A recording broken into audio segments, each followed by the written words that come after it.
Poloetan, urazpian, animali ugari daude.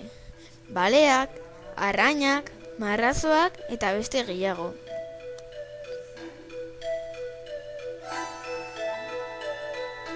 Hala ere, lurretako animaliak espezie asko dira, baina gutxi daude.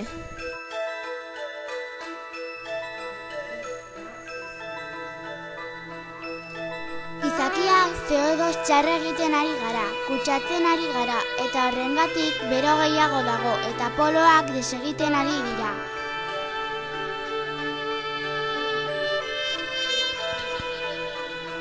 Bere horrengatik animaliak hil egiten ari dira eta ekosistema desagertzen ari da.